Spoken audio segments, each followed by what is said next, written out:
Welcome to Analyst Talk with Jason Elder. It's like coffee with an analyst, or it could be whiskey with an analyst reading a spreadsheet, linking crime events, identifying a series, and getting the latest scoop on association news and training. So please don't be that analyst and join us as we define the law enforcement analysis profession one episode at a time. Thank you for joining me. I hope many aspects of your life are progressing. My name is Jason Elder, and today our guest has 29 years of law enforcement analysis experience, all with public corruption cases with the Florida Department of Law Enforcement. She is an active member of the North Florida chapter of IALEIA, and I just found out that we live 400 feet apart. Please welcome Kelly Kimsey. Kelly, how are you doing? Oh, I'm great to be your neighbor too. Let me tell you, I pass your house every day now and realize there he is. That's where he lives. I can't believe that. So for the audience, it's such a small world. For the audience in the prep call, we're going over just the different information. I had interviewed Kelly as part of the 40th anniversary series with IALEIA. Certainly aware of her, knew she lived in Tallahassee. And then in the prep call the other day, we're talking and I say, hey, my neighbor, I think, used to work for FDLE doing corruption cases. And your reaction was, wait a minute, she can't be your neighbor because she's my neighbor. The neighbor is in between our two houses. And then, of course, I had to be a nerdo and get on Google and get the exact measurement. It's literally 400 feet away our two houses are. That's our analytical brains. That's why, exactly. People probably asking, like, why aren't you doing this in person? Why aren't you doing this? I was like, we probably could. But anyway, I could yell from my back porch. That's right. I could stand on my front porch and you could probably hear me. So this is going to be a great episode. I'm really excited about it. This is a topic that we really haven't discussed much is in terms of public corruption. But first, let's see how you got there, Kelly. How did you discover the law enforcement analysis profession? Well, my father was in law enforcement. So I was always, and I grew up in the 70s and the 80s. I'm dating myself now. But so my favorite shows were Chips and Emergency, and with my dad being in law enforcement, it just seemed like, that was where the action is. That's what I wanted to do. And so when I decided to go to school, I went to Florida State University and I got a degree in criminology, and which is, actually, for those of you who don't know out there, Florida State has an extremely awesome criminal justice program there. It was there that I met somebody by the name of Dr. Jim Sewell, and he was one of my professors once I got into my major. He actually taught criminology, and he was, at the time, a director at the Florida Department of Law Enforcement. And so he mentioned the Florida Department of Law Enforcement while in class and said, how great it was and everything. So I thought, so I went up and talked to him after class one day, and he said, you should go intern there. They would love to have, new people. So I did. I interned with FDLE in 1993 with the Florida Intelligence Center and never left. Went ahead and kept working there until I graduated and then got a full-time position. Been with FDLE ever since. And my position, strangely, most people laugh about the fact that, they move around. Nowadays, millennials move around in their careers a lot. Not me. I've been a part of one section at FDLE for the vast majority of my career, and that's the Office of Executive Investigations. I started there in 1995, and I haven't left. So I'm kind of a subject matter expert in the area of just my area because of the fact that I've been there so long. But I love law enforcement. I love the analytical career. I've been very, very predominant in pushing forth the criminal justice intelligence analyst profession. I've been an instructor for the last 20 years, trying to teach all throughout the state of Florida, the new analysts coming about and taking our profession to that next level. And I love teaching. I love sharing my knowledge and learning, constantly learning. I learn every time I teach from someone else out there. And then, of course, working investigations. I was what's considered an investigative analyst for the majority of my career, where I actually was working side by side with other sworn law enforcement members investigating public corruption investigations until I became a supervisor. And then I kind of got out of the fun there for a little while, become an administrator. And but still, I'm still, a part of the world and in the same area. So I still get to hear about it, and I'm still training. So, but that's pretty much where I've been the whole time. People laugh and think, oh, you've never really gone anywhere else. And I'm like, nope, I settled into my niche, I think. And then, and I just went from there.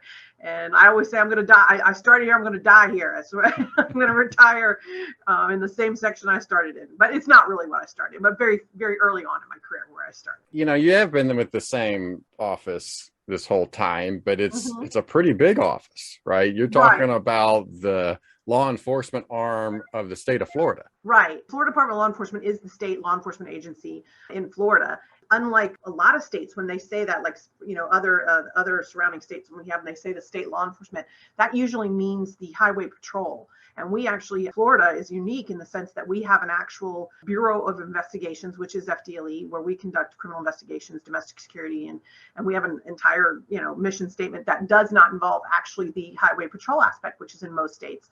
And that, of course, is with the Department of Highway Safety and Motor Vehicle, and they encompass Florida Highway Patrol. So we, for a very, very long time, did not have any uniform patrol per se, and not until 9/11. And after 9/11, we took over the ranks of Capitol Police, which is, of course, the law enforcement agency that is over the Capitol and Capitol buildings and the security of the Capitol. And so then from that point, we did get a uniform side, first responder type aspect. But before that, we were strictly investigations. So yeah, we're in Florida statute for that. So investigations is what FDLE is mainly used for. But believe me, I work in customer service now, and you wouldn't believe how many people in Florida do think that FDLE is Florida Highway Patrol, and we are not. There's a whole another agency for that. So and they do a great job there. So then take us back then. You're interning, then you're starting there in the office. Just take us back. What you were feeling, what you were thinking, how'd you get your feet wet in this? Well, when I interned, I was in the intelligence section, the Florida Intelligence Center. And that's actually the only time period really in my career that I did intelligence work. But then when I got a full-time position, for a very short time, I worked in our Criminal Justice Information Services section, which is processing criminal histories and where we create criminal histories in the state of Florida, what's called FCIC, which is the Florida Criminal Information Center. And I only worked that for a very short time before in 1995, I joined Office of Executive Investigations. And when I joined that, I actually was assigned to protective operations, which is housed at the Florida Governor's Mansion. My term there was during the Childs administration, and I worked there wearing many hats, from administrative to analytical, to where I pretty much was the go-to all for any and everything that needed to be done as far as the travel coordination for the governor and security for when he traveled. It's basically you coordinate all the travels for the governor, the first family, and then of course visiting dignitaries. Anybody who comes to the state of Florida, we help in protection so that they reciprocate when we travel to their states. That was pretty much what I did. And I loved that job, but I only stayed there for a few years before becoming a true crime intelligence analyst in the background section of the Office of Executive Investigations, where we conducted the backgrounds for all employees at the headquarters building, to include the sworn background investigations. And that was one of the best places to start as an analyst, because of the fact that you really learn every aspect of, digging background information up on people and making sure you learn everything about somebody is one of the key, components of law enforcement, and making sure your targets are who you need to know. And so backgrounds was a good foundation on how to research, be a good researcher. So that was kind of my first tiptoe foray into, I did some analytical work as far as threat assessments and stuff during my protective operations days. But during backgrounds, I really honed my skills in research and background information on subjects. So then with the background investigations and the research, is it just databases that you're doing the research, or are you out and about doing interviews, making phone calls, you going beyond just the database? You do go beyond databases. We do make contact with local law enforcement agencies. You make contact with employing agency people where, the places where the person previously worked, court systems. So you have a lot of contact. We did back in the day go, and if it was local, we would travel to if someone worked at a state agency in town, we would go to that state agency and do it. But a lot of it now has been moved to, if it's outside the state, not outside the state, outside the jurisdiction I'm in, which is the Tallahassee area, we send that lead to one of the regions, and the regional analysts will handle that kind of stuff. And they'll go out and about and take in. For sworn, though, for any sworn background we do, any type of interviews or going out and contacting agencies, that's done specifically by sworn law enforcement, because it is for a sworn law enforcement officer. So, but yeah, so I mean, there's a lot to our background investigations. There's no getting around that.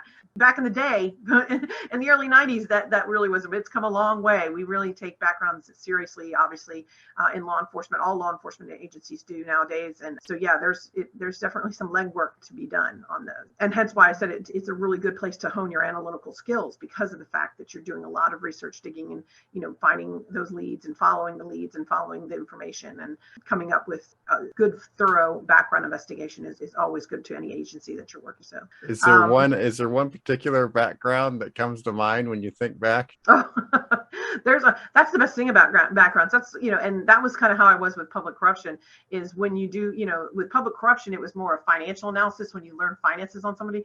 But when you do a background or financial analysis on somebody, man, you learn everything about them. You can tell, you know everything about what they do, where they go, who they hang out with. And so inevitably there are always ones that come back with, you are not going to, you ain't going to believe what I found. And while I don't want to probably repeat any of the stories that I have, but you definitely come across a few snarker ones. My favorite part of backgrounds is the fact that after the background is completed on subjects, they are either, of course, hired and or they're discontinued. And you can be discontinued, of course, for what was located in your background investigation.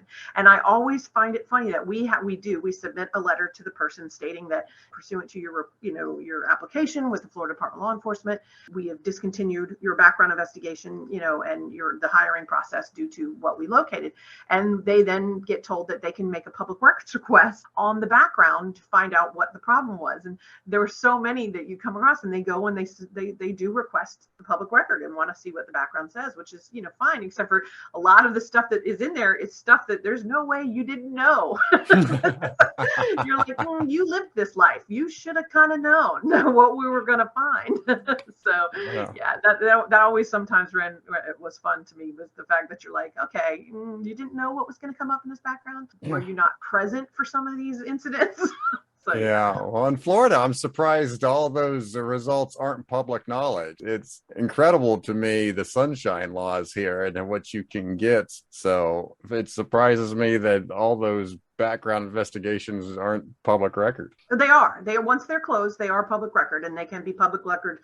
We have such, as you were stating, we have such broad public record laws within the state of Florida. So any background investigation that's concluded can be public recorded by anybody, including the applicant who did it. So, but yeah, it just, it's always interesting to see who wanted to know what's in their background if they, didn't realize we were going to find the arrests or the incidents or the, whatever the case was. Yeah. So. All right. So then did you put in for, or did you get transferred over for public corruption? While I worked in backgrounds, the other unit within exec investigations is the public corruption unit. And they had a handful of analysts through attrition, they moved out doing different things. There was an opening and they came and said, would you like to transfer into the public corruption unit? And I was like, absolutely, that, and that kind of went from there. About 1999 is when I transferred into public corruption and was there throughout the rest of my investigative analyst until I became a supervisor.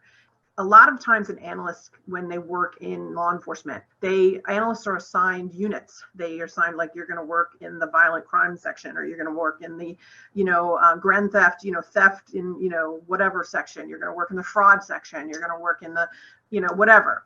And what was good about public corruption was that we literally dealt with all different kinds of crimes because of the fact that pretty much anything was game if that person did it while they were a public official. So we did. I've worked anything from homicides and investigations to, of course, fraud, official misconduct, bribery, election violation cases. I did some, sexual harassment, child molestation. Literally it was just a huge foray, because at any point, we could also, not only are you looking at public officials, but we're looking at public employees, because a handful of the ones that we looked at through the years were looking at actually law enforcement agencies and or state attorney's offices in reference to whether they conducted an investigation. Say an investigation happens, they conduct the investigation, then after it concludes, there is an allegation of official misconduct on part of the law enforcement officers and the detectives that investigated and or the prosecution. So there's an allegation of prosecutorial misconduct.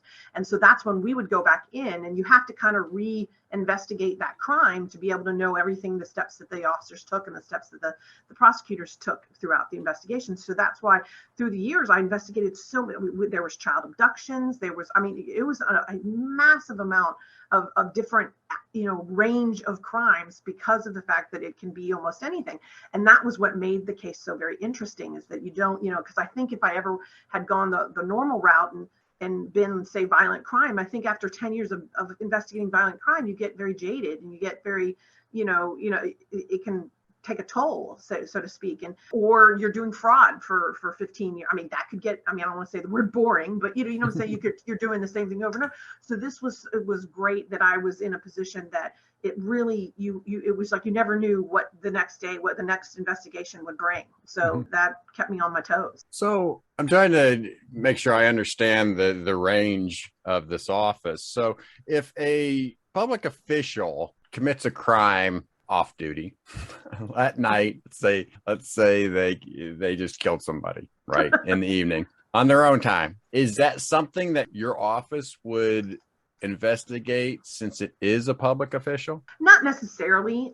Most of the time it would be involved. It would have to involve public office, someone who just a public official who went and drunk driving and then killed somebody, God forbid.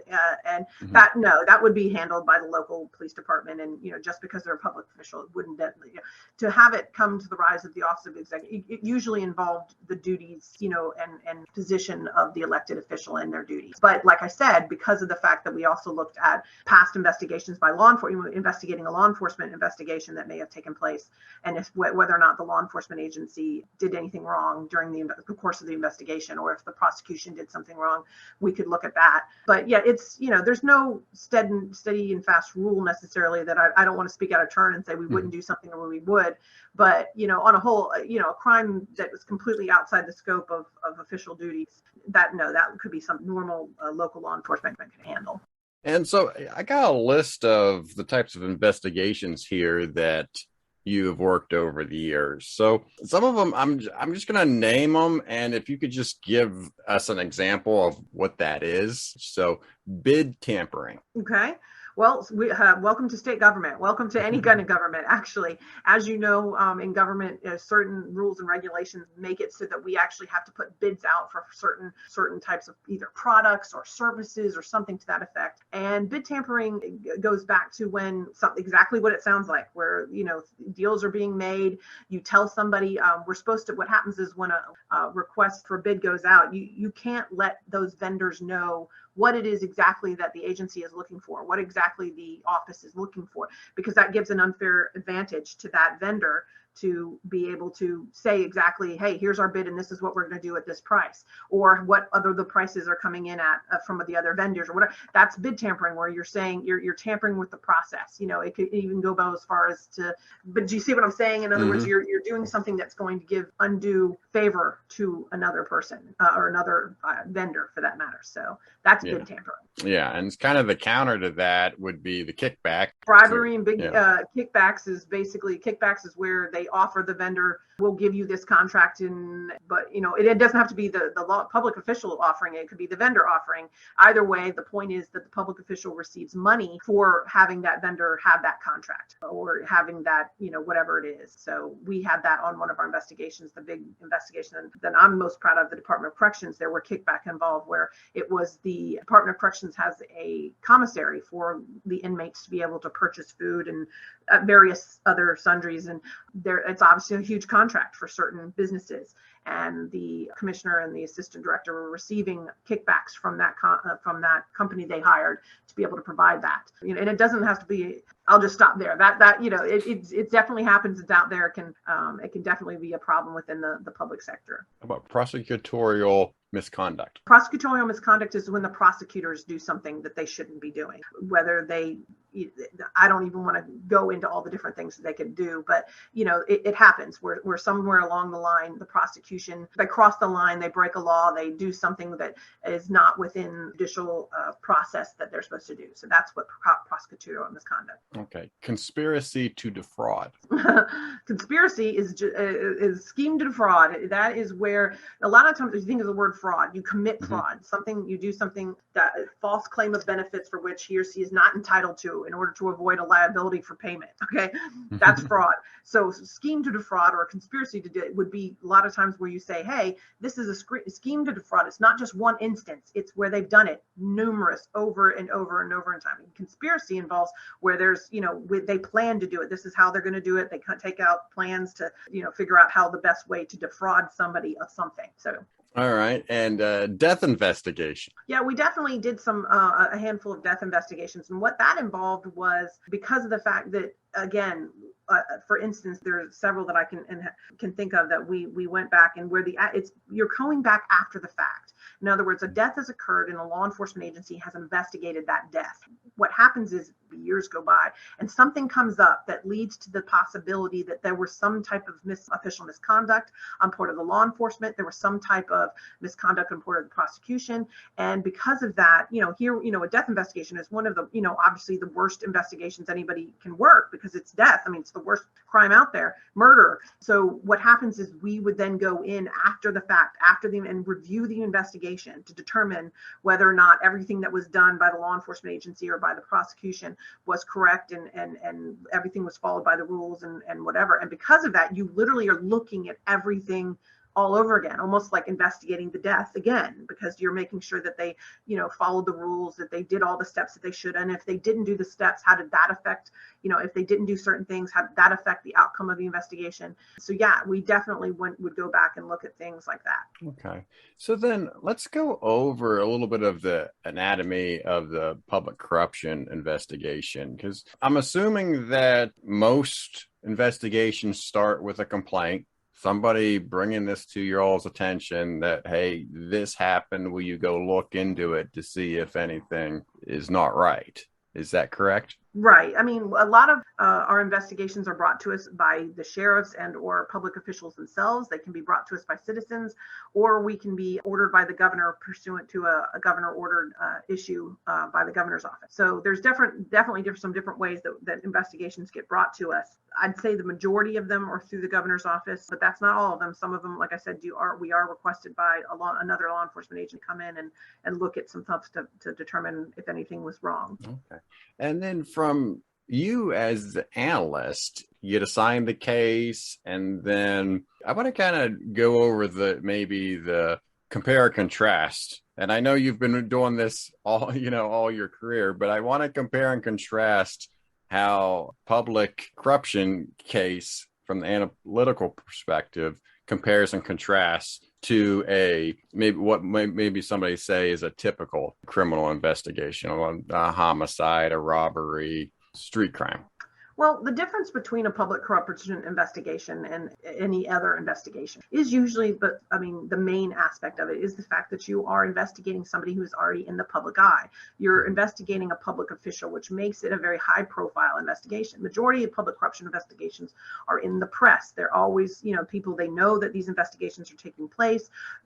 Sometimes, a lot of the times the press knows about certain things going on before we even start the investigation. And that's why it gets kind of brought up. The press finds something that's happened and or look into something and it gets brought to the public attention. So that alone, the fact that, everybody is interested in it, everybody's looking at it, it's very, it's dealing with people that, everyday people know, makes it very different than the regular Joe Schmo investigation on the street, because, those don't necessarily always make it, they don't always make it into the papers. They don't always, have everybody interested in them. So you definitely have a spotlight on you when you're conducting public inquiry, and you're also dealing with people who, the way I look at it today is that, instances of corruption and bribery and fraud and theft and, official misconduct, the citizens have a right to expect that their government officials conduct themselves beyond reproach. And it's our duty, not just as law enforcement, but as citizens, to ensure that our officials discharge their duties ethically and honestly. So corruption, of course, has been around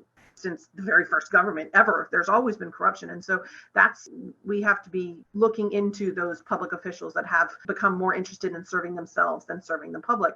So that alone, because you're dealing with that public, that person is there to represent the public, it makes it a different investigation. It's just that much more important. Not that any other investigation isn't important, but and it's definitely got, like I said before, that spotlight where people you're going to see where the investigation follows. They're going to follow that investigation. They're going to follow it to its conclusion, and it's going to be published on whatever it is that comes out of it. So, and it might affect, laws, regulations, legislate, who's in office. I mean, all those things can get affected. So it affects his investigation, public corruption investigation affects the public. Yeah. It's kind of, and until you're dealing with people that are powerful, people that are well connected and maybe wealthy, going to be hiring probably the top level lawyers to defend them. But it's got to be odd for a corruption case to be ongoing and that particular official still being in office, because it's not always that they go on administrative leave. They're still doing their job. You might have this public corruption investigation going on simultaneously to them still holding office. Well, I mean, we live in a society that you are innocent until proven guilty. Mm-hmm. So we are looking for the facts. Just because there is a public corruption investigation going on, or official misconduct, or any of those things, where they're investigating the facts, and the facts might lead that the person didn't do anything wrong. So they're, so to me, that doesn't seem strange that they may still be in office. Sometimes, yes, you're right, they are, put on suspension, whatever the case may be. But on other times, they are still conducting their official duties. And, and again, that is the way our society runs, and our justice system. And that, there's a reason for that. And that is that you are not guilty until you are, found guilty. So an investigation is not that. Investigation is to find the truth. And the truth could be that they are innocent. So that's why we consider them such until that investigation is over. How do you think the analytical role compares and contrasts to a typical investigation?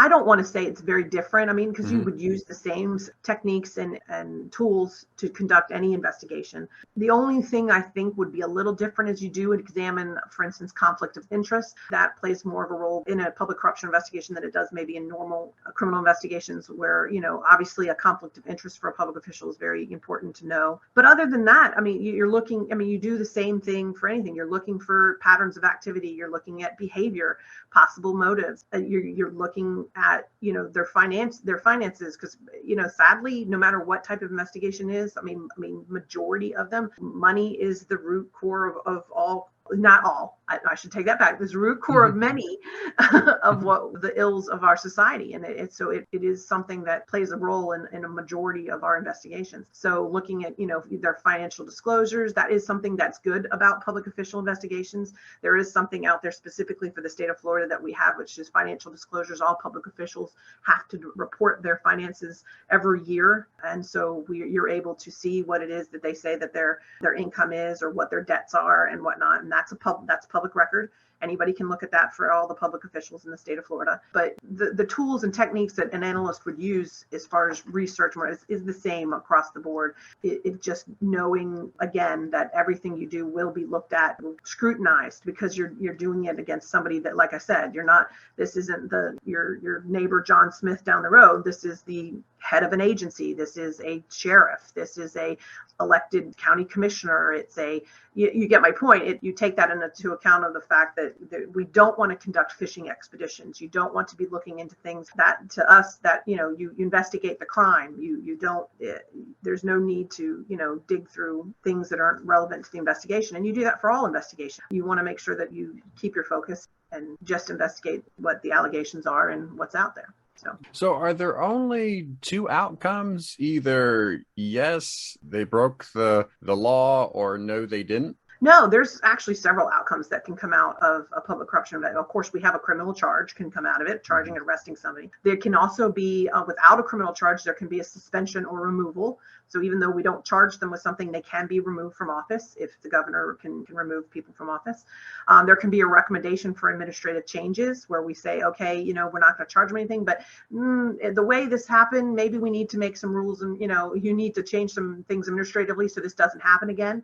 There can be a recommendation for development of corruption prevention strategies where you say, okay, well, this happened, but to prevent this type of corruption happen again, we might need to take these steps. And then, of course, it can be dismissed, or it can be unsubstantiated and say that, nope, the complaint. And a complaint can absolutely come back and say, yep, everything that you think happened, or the allegation that it was in the complaint, didn't happen. That's not what, and it's unsubstantiation and unfounded.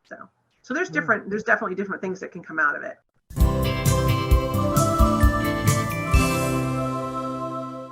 Hi, this is Shelagh Dorn. Do you want to build your credibility with field personnel, with police officers on the street? Get a candy dish, put it on your desk, and fill it with good candy. That's your opportunity to talk with people and engage. You can send out 1 million emails. People might know your name, but they don't really know you until you talk to them face to face. And that candy dish is an opportunity to talk with people and really get to know them. Hi, this is Steve French, and I have a message to you about language. Language is really important when you're doing your job. For instance, it isn't a zucchini, it's a courgette. It isn't a lobby, it's a foyer. It isn't Z, it's Z. Buses go on routes, not routes, and it is never, ever made out of aluminum.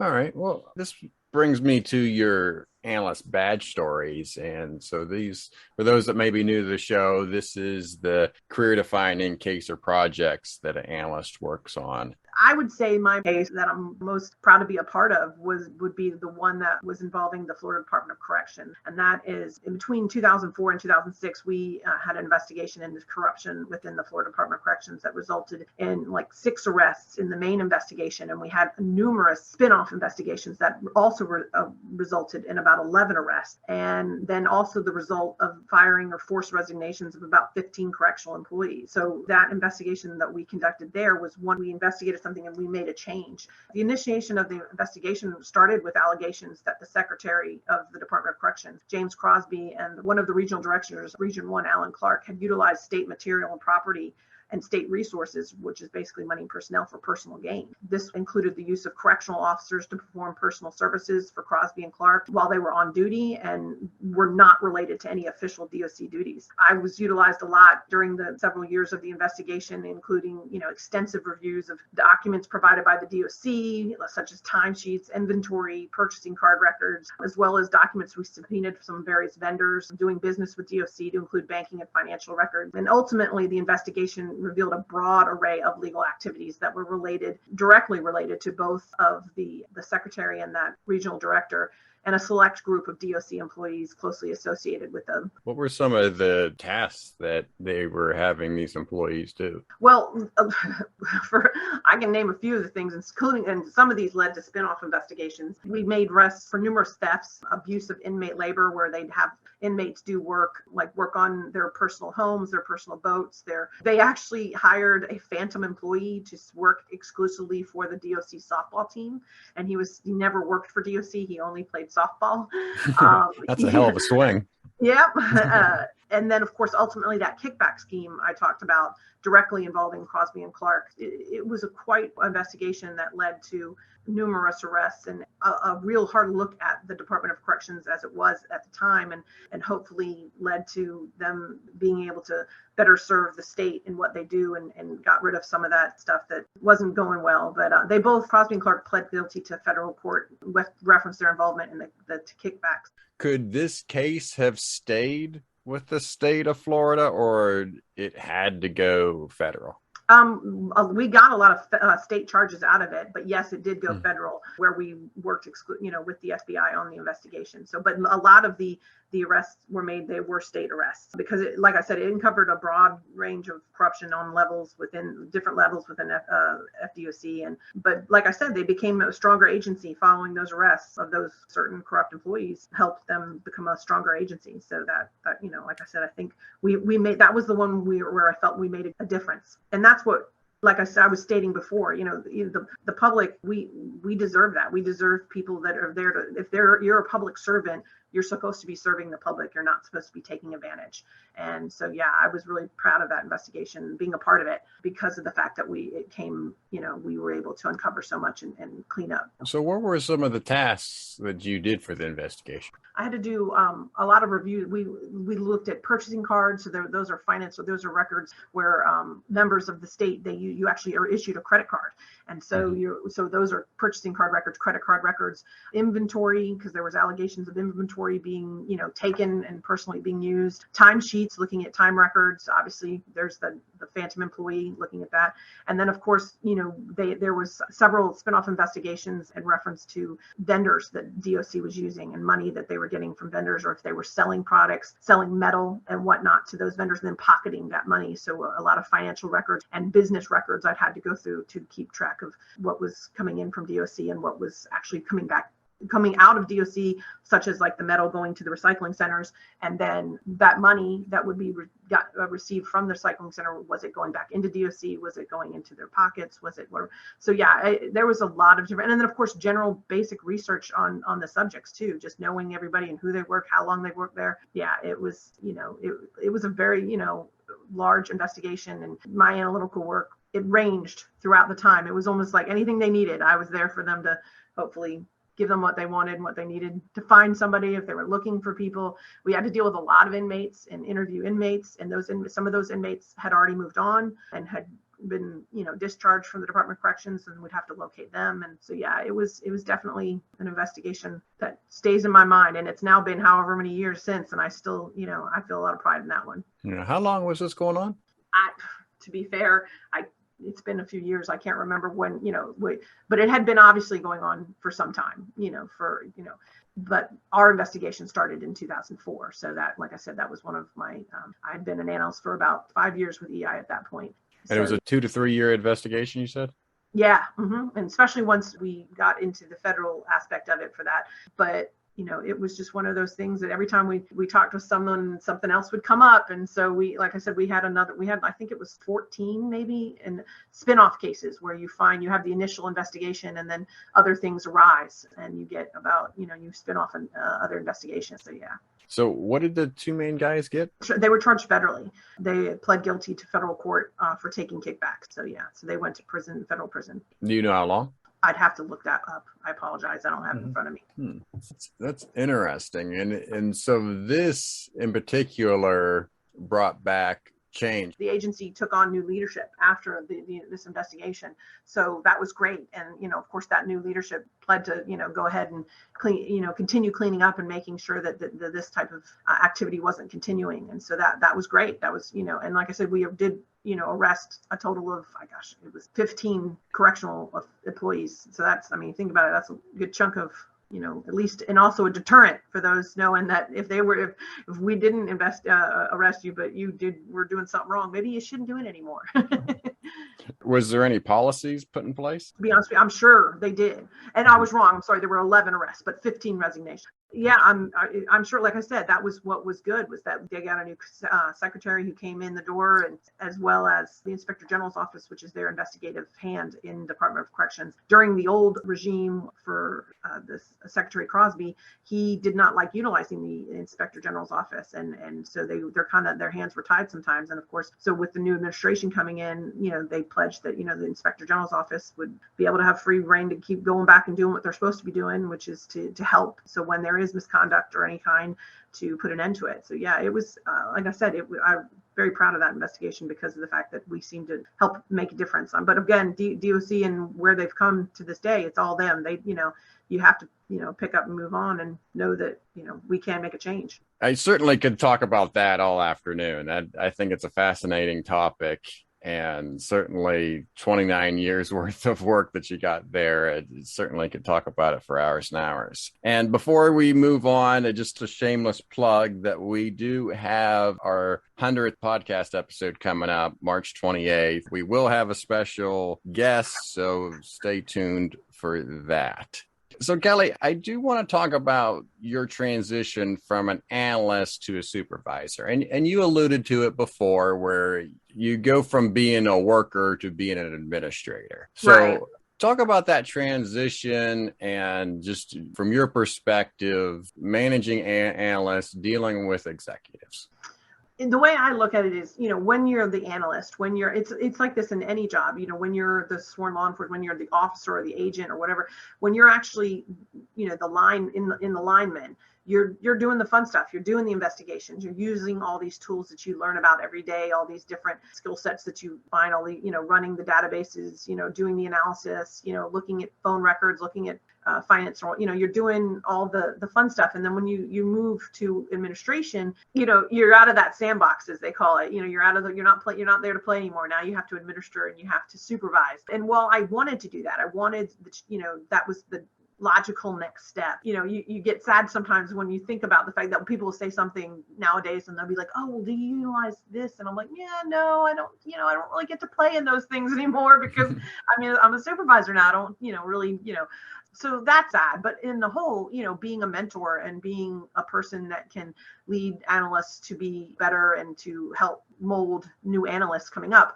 that was the next step. And so that part of the job I love. I love the fact that I'm able to supervise and help analysts be better at what they do and help this profession continue to do great and get recognition. So that aspect of it is great. But, no one loves the admin part of any job. It's like, timesheets and evaluations and, that kind of stuff. That's never the fun part. But, it is what it is. And, again, I enjoy being able to mentor and making sure that, we keep moving and the analytical profession, the criminal justice analytical profession, in the right direction. And I am able to do that as a supervisor. So it was the next logical step. But again, I'm not going to sit here and say that the green monster doesn't come out every once in a while. And I get jealous when I see, an analyst working a case and be like, oh, I'd love to look at all those. I'd love to be doing some of that, because you miss it. You think, oh, how much fun you guys are having to, find those red flags, find the truth. That's the other thing is that, you're looking.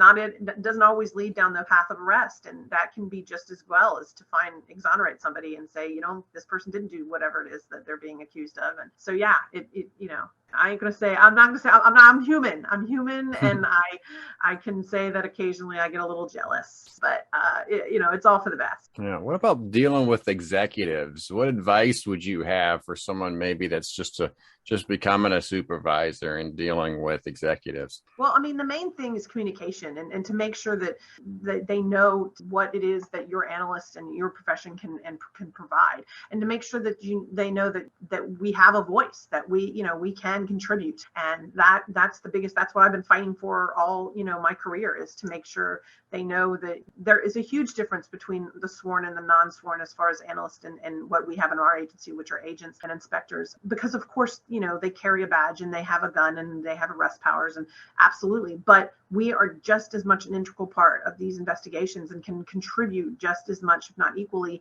sometimes to it. And so, that's what I fight for every day is to make sure that we're seen and we're heard. And luckily, I have an agency that completely, totally is behind our analytical field 100% and just is there to help us and knows our worth. And hence why I've been here for 29 years that I've been here, because of that very reason. So, but that doesn't mean I just sit back on my laurels. You don't ever, you always continue to strive to make sure that we're worth the time to take and include us in the game, include us in the investigation, and make sure that we can contribute. How does a public corruption investigation today compare to what it was in 1995? It's not very different, to be fair. Sadly, a lot of the crimes today we're seeing, people say, oh, law enforcement is so different today because of the fact that criminals, at least a lot of them, are moving to this more electronic world. So crimes are being done, but to be fair, a lot of it is still the same. It's still the same theft and fraud and violent crime. And so the core of it's still out there. They might be finding easier ways to do it or more mischievous ways to be able to hide what they do. But, granted, the idea of Bitcoins and, all that kind of great stuff, and how now that they can use Snapchat and Instagram to make quick do things that, where they can communicate and hide it better. But the crime itself is really, the criminal aspect of it is really the same. They're just get better at doing it. And public corruption is the same. They're doing the same thing since they've been doing forever, which is looking out, not all of them, just the ones that we look at, they're in it for themselves. And so that underlying part of it is there. It's just sometimes how they're getting it done and how they're hiding it, but they can get better at it. But most of the time it's about the same. What do you think is the biggest improvement you observed over your time in the profession? Well, I mean, I'm going to give the most generic answer, and because sadly it is the most obvious, and that is I started in 1993, and to look up a driving record for someone, I had to look on microfiche. And for some of you that are listening, you don't even know what that is, but I can assure you it wasn't fun. And yeah, it was little literally you had to put it in a machine to be able to read it.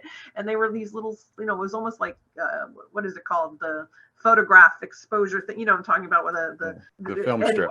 Yes, film strip. It's like that. And the only way to see what was written on it is by a machine. And so, yeah, the fact that electronics has come so far, and we no longer even have green screens. We have, and the amount of things that I can get sitting at my desk, and we have to give it to Florida for being a public record state as well, because everything's online for Florida, which is, great for us. It's also great for criminals too. So they utilize it as well. But yeah, I mean, the things that I can do today that when I first started at FDLE is, unthinkable. I mean, to think that back then I would be able to, go and see images and pictures and, at a, click of my mouse and see driving photos and criminal histories within seconds, and public record databases that give you literally everything to do with somebody in one click, from everywhere they've ever lived to cars they've owned to, it's so, yeah, it's not as great as TV. I'll warn you. People think, the TV has it. They have it good. They get things much quicker on TV, but it's still pretty great that today we have moved past, literally hand searching to, that's where I started. So I can't, I know it's generic because everybody would have to say that, but it's the truth. That's what's come so far at this point. It's the fact that I don't have to hand search anything anymore, which I did when I started. There's that concept of the Florida man, right? You get all these headlines, Florida man wakes up sleeping with an alligator, or something crazy that happens. And the reason it's Florida that way is because of the sunshine laws that, like we talked about, and that most everything is available to public consumption. And I was even surprised that my wife was dealing with somebody in her office that got arrested. She was reading me the text that he sent back and forth to his wife. The case is still ongoing, and is out in public, and she's sitting there reading the text messages that were submitted for evidence. And so it's crazy how much that you can get out there. Yeah. Like I said, it's great for us in those analysts who are searching to find things, but it can also be detrimental because of the fact that those criminals and people can do the same thing and see stuff that we may not want. So it's darned if you do, darned if you don't type thing. So how about, what are you surprised the profession hasn't figured out yet? I don't think it's the profession that hasn't figured out. I mean, I get surprised that not, especially with sworn, that all of sworn hasn't realized the non-sworn, not all of them, but that some of them, it's almost like you have to show them what it is we can do before they kind of hold their cards close. And you think by now they would, that, anybody coming on board should know that their non-sworn analytical can be a huge asset, and you don't find that all the time, and you usually can win them over, but that's the point, that we have to continue to win people over, that we have to constantly show our worth, to say, hey, look at us, look what we can do for you.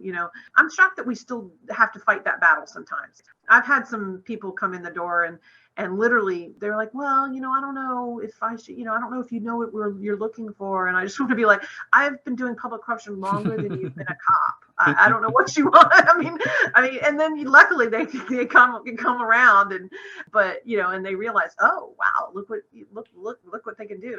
But you'd think that it was a known thing now, and it's not always, but luckily, like I've said, I have a great agency that totally supports and props up our analysts and believes in us. And, but like I said, you have those it's that individual aspect of it, of, when somebody comes in new, that they're like, oh, well, who are you? And what can you do for me? I think you should know that by now. So that's frustrating sometimes. But like I said, it's not everybody. It's just, it's usually that handful of people that, you're just like, well, I wish you knew.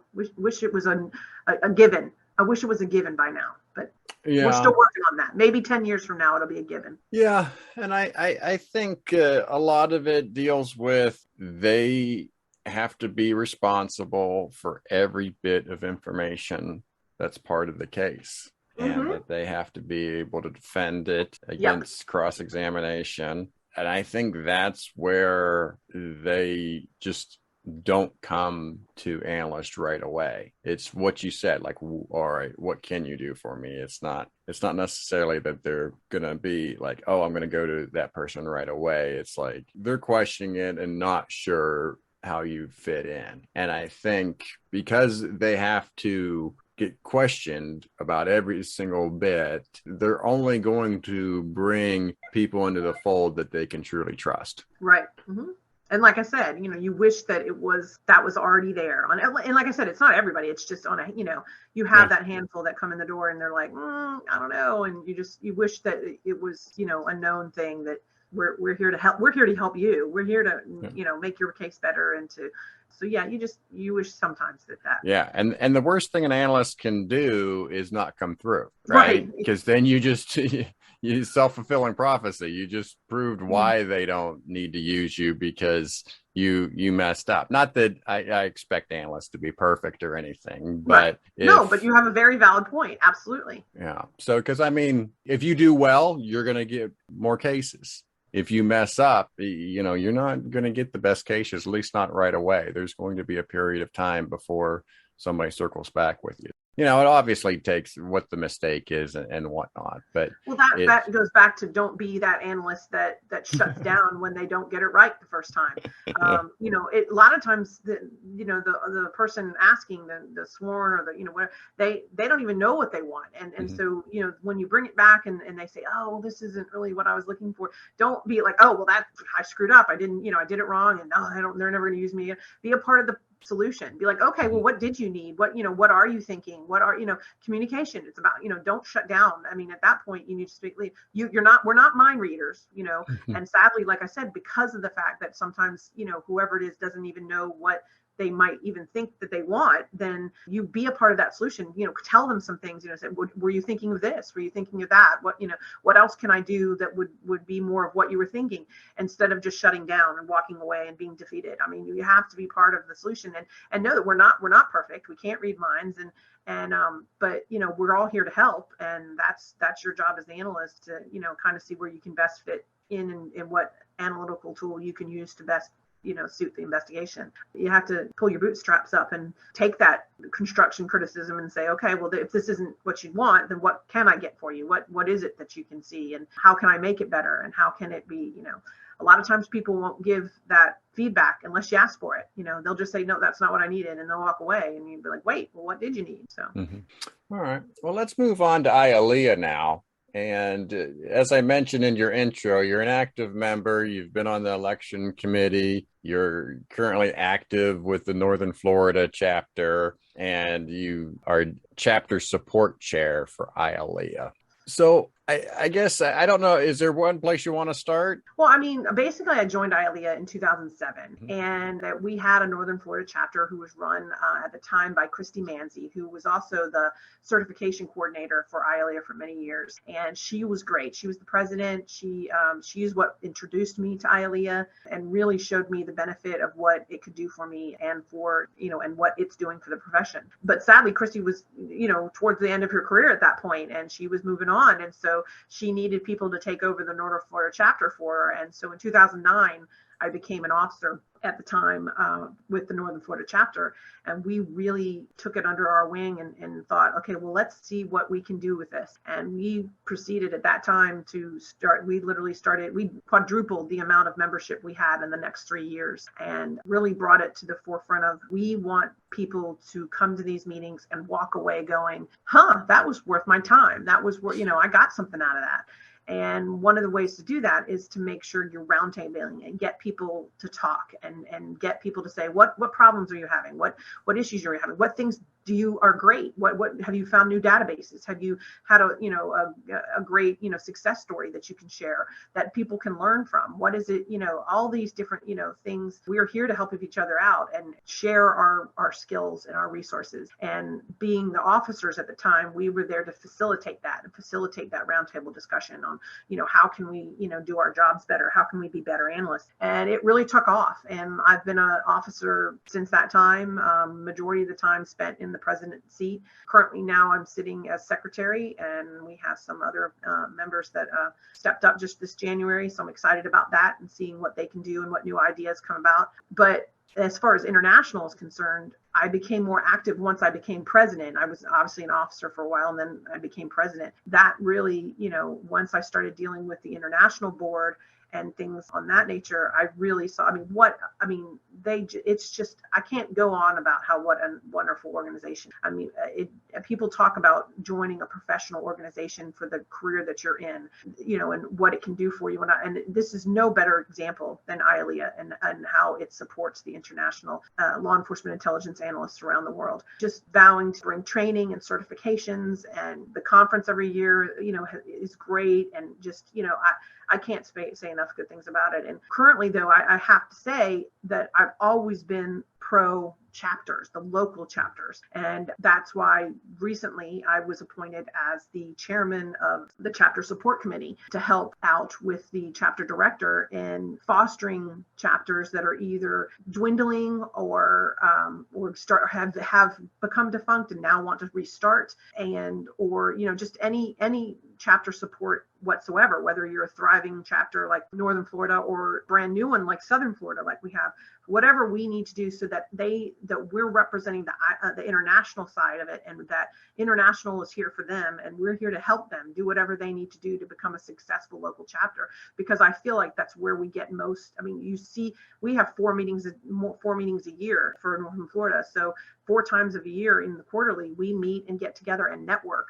And while international is great and does so many things great for us, we don't have that one-on-one more often than not. You see them, because, they have their annual conference, maybe at the annual conference, but that's why the locals is what really is the face to me of IALEIA, because we're out there every quarter flinging it around and being like, hey, let's see what we can do for this, this world of analytics, right now. So I'm very proud of our chapter, and I'm so proud of IALEIA International as a whole. And like I said, I can't have a conversation in reference to law enforcement analysts without talking about IALEIA. So yeah, for the chapters that are either dwindling in numbers or just almost to the point of being disbanded, what is your plan to rejuvenate these chapters? Well, right now, that's what we're doing. We have several actually states that are looking. There's the Mid-Atlantic state and Lone Star state that just was up and coming in Texas area. And what we're there for is, first, we're here to help any chapter that's already there. But for those ones that are specifically in that defunct state, in that disbanded state, that want to say, hey, we need to get this back up and running, we're here to help them do that. How can we get the chapter started again?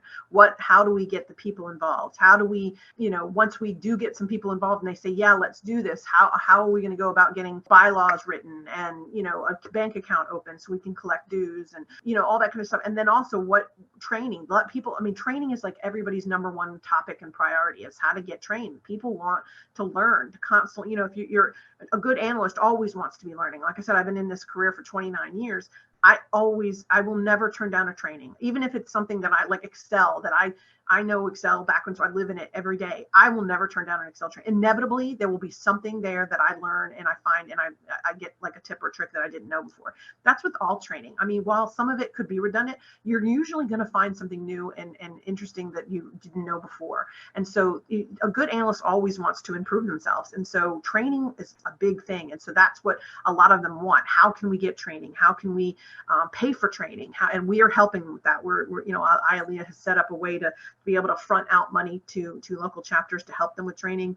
We've also started, the chapter director and I, looking into saying, let's all talk about who we're using. Nowadays, we're going a lot of this digital Zoom meetings and go-to meetings where you don't necessarily have to have that trainer or that person that's going to speak on a certain topic in your area. They can be from somewhere else. They can be across the whole state, like across the whole, United States. And still be able to present to your local chapter because of this new digital format that people are getting into and forcing people into this digital way of life and how to do it. So those are all the things that we're helping them with. IALEIA also has, the international has exactly that for them, a format to be able to hold a virtual meeting. And so we're getting them to, because some agencies, some analysts don't have that in their agency where they're able to use it, and actually they might be able to take part, but they can't plan one for themselves and have a meeting. And so IALEIA gives that to them. So they're like, hey, if you want to have a virtual meeting, we've got the platform for you. So yeah, we've been working with a few and trying to reach out to the IALEIA members that are in the area, and then people who might want to be in IALEIA, and then see if we can,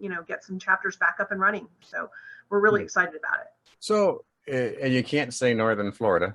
What's some of the best chapters out there right now? Oh, Washington, D.C., the capital. Oh, for obvious reasons, Washington, D.C., that chapter is very, it's just great. There's no getting around it. For obvious reasons, in the fact that their membership is very, very large, because of the fact that almost every, federal agency is within a 5-mile radius of each other. Mm-hmm. They're all, there's, and then not only that, just tons of law enforcement around that area. So yeah, they have a great chapter, and they do a lot of great training, very, very active members. So yeah, that, and that's the other thing you have to have, is not only just have the chapter, but then active members who want to take part and participate.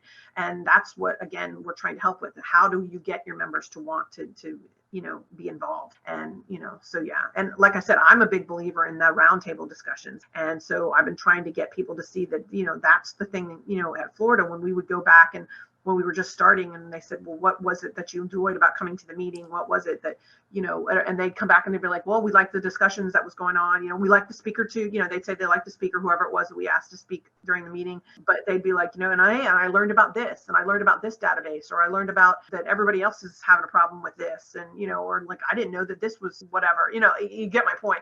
And so they turned out, and then they kept them coming back. And so, a lot of times, some of the chapters I've met with during the conferences, some of the members and the officers, they're like, well, how do you do, how do you get them talking? And I said, you're the facilitator.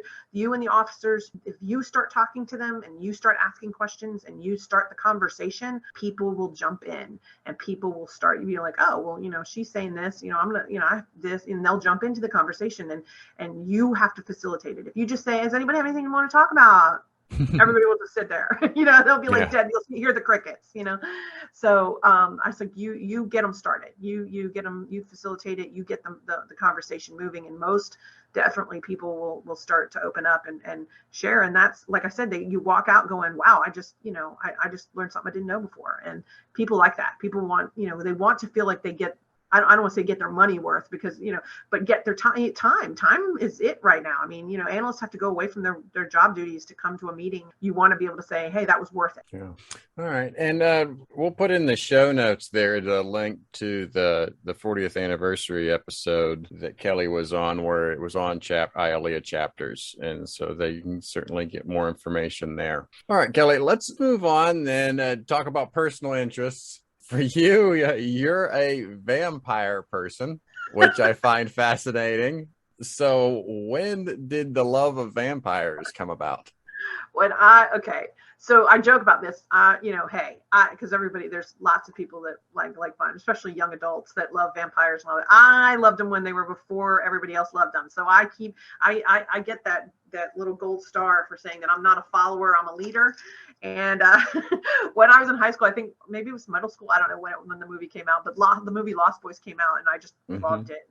So from that point forward, I just started an interest in watching shows or movies about vampires. And what was interesting was, and this is my claim to fame, I went to Florida State University, and you have to take a minimum for any bachelor's degree, a minimum of 2 semesters of an English, And so the first English is always a required one that everybody has to take. But then your second one, you can do it in a specialized area. You can take it on short stories. You can take it on baseball. You can take it on, and they had and then sure enough, this is the second semester of my year in college. I see there's an ENC class on vampires. And I was like, are you kidding me? This is all me. So I took the class, and what the class insisted of is where you would read books on vampires. You read Dracula, you read Salem's Lot by Stephen King, you read, anything to do with, and then you would write about the books and whatever the reading was, or even write your own thing. It was great. It was just greatness personified. It just seriously hit it for me. And then of course came the movie Buffy the Vampire Slayer, and I loved the movie. And therefore, after the movie, and Josh Whedon, by the way, who is the creator of it, of Buffy the Vampire Slayer, he had a show, and that became literally my favorite show of all time, is Buffy the Vampire. And everybody knows it's a big joke. I have literally on the back of my car, my husband bought me a tag about 3 Christmases ago that said, I'd rather be watching Buffy. I have, stuffed animals and lunch boxes, and I have a poster in my office, a signed poster by the cast currently in my office. So yeah, it's been a few years since it's been off the air, but it doesn't matter. I love all things, because of course through the years it's gotten even more with Twilight and all that. Anything vampires, witches, werewolves. It's got good to go. I'll take it. Yeah, so I was going to ask you about Twilight, because Twilight does seem to be different for some of those. Some people are really involved with it. Some of them just roll their eyes as soon as they start sparkling. So I guess I was kind of curious where you fell into that. Oh, I'm a fan. Like I said, it doesn't matter. Yes, I agree. They do spark. They're not like Buffy where but it's still greatness. It's still, oh no, absolutely. I love it. I love anything. Like I said, there's very rarely anything out there with vampires that I don't find enjoyable. So you're the cheesy ones. Yeah. When we also talked in the prep call, you were talking about that you're also an MCU fan. Marvel Cinematic Universe. So you have to be excited with the fact that they're making a Blade series. Is this Blade series or movie? I can't remember. But yes. Blade is coming back. Yes, it is. And that's, to me, like I said, and let's not forget about Morbius that's coming out. So that's true. I have it all on my schedule, ready to go, ready to watch. All right. Well, very good. All right. Well, our last segment to the show is Words to the World. And this is where I give the guest the last word. Kelly, you can promote any idea that you wish. What are your words to the world? Wow. Okay. Yeah, get it? Wow. Words to the world. I think the most I want to talk about, I have this quote that I love. I want to start. In today's world, people are quick to jump to conclusions without all the facts, especially with what we're dealing with in the press nowadays. And to quote Harper Lee in To Kill a Mockingbird, people generally see what they look for and hear what they listen for. So as analysts, we have to be diligently applying our critical thinking skills in order to draw conclusions based on known evidence and not assumed evidence. We should recognize our assumptions and biases to make sure that we are looking through clear glasses, and we do not jump to conclusions. We don't conclude our biases in our judgments. So that's the only thing, because it's so prevalent today, and we have to be careful of it. And we have to, like I said, we're here to find the truth and the facts, and not to bring our biased, views and, or our quick judgments into any. So that's the only thing I've had to say. Very good. Well, I leave every guest with, you've given me just enough to talk bad about you later. That's always, I wouldn't doubt it. But I do appreciate you being on the show, Kelly. Thank you so much. And you be safe. No problem. Thank you.